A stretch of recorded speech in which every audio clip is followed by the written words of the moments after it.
आज की वीडियो में हम को जनरेशन पावर प्लांट का एनर्जी एनालिसिस देखने वाले हैं कि हमें इसमें हीट वर्क की कैलकुलेशन हम किस तरह करेंगे और यूटिलाइजेशन फैक्टर इसमें हम किस तरह फाइंड आउट करेंगे। को जनरेशन पावर प्लांट में हीट वर्क या किसी भी चीज़ का फार्मूला ड्राइव करते हुए या कैलकुलेशन करते हुए आपने एक चीज़ का इंतहाई ख्याल रखना है कि यहाँ पे मास फ्लो रेट हर जगह पे, हर कंपोनेंट पे, हर डिवाइस पे डिफरेंट है।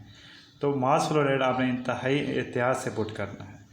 हीट इनपुट, पावर इनपुट का जो फार्मूला आएगा बेटा, वो पावर इनपुट हो रही है इस रीजन में, तो मास फ्लो रेट जो इसमें इंटर हो रहा है वो आ जाएगा mass flow rate 0.3 into H4 minus H3।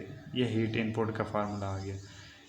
Power output जो हम हीट रिजेक्ट करेंगे बाहर, वो है बेटा ये वाली H7 माइनस H1, और मास फ्लो रेट जो यहाँ पे 7 पे होगा m.7 into H7 minus H1। अब प्रोसेस हीट में आपने ये ख्याल रखना है कि प्रोसेस हीट के लिए जो हमारे पास मास इन हो रहा है वो दो जगह से हो रहा है, इधर से भी और इधर से भी, और यहाँ से निकल रहा है।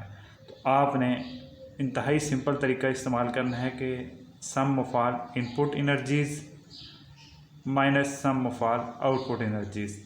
तो इनपुट जो हमारे पास पावर है, जो हमारे पास इनपुट एनर्जी है, वो यहाँ से और यहाँ से हो रही है m.5 H5 जमा m.6 H6 माइनस जो इसे निकल रही है m.8 H8। तो इस तरह आपने प्रोसेस हीट का फार्मूला निकाल लेना है, इंतहाई सिंपल।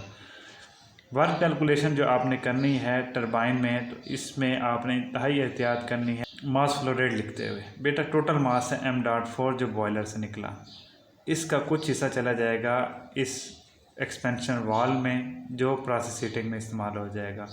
तो टोटल मास में से ये वाला मास निकल गया m.4 minus m.5।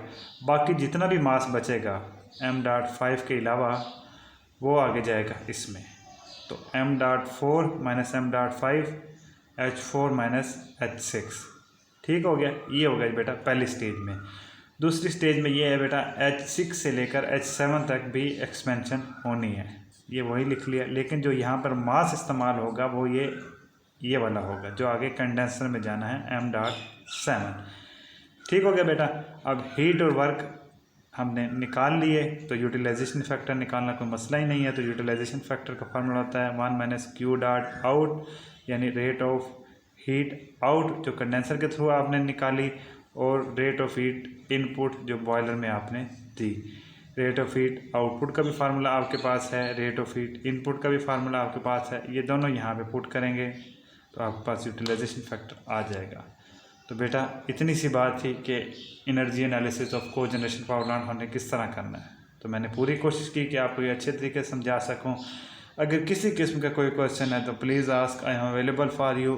Thank you, goodbye, जीते रहें।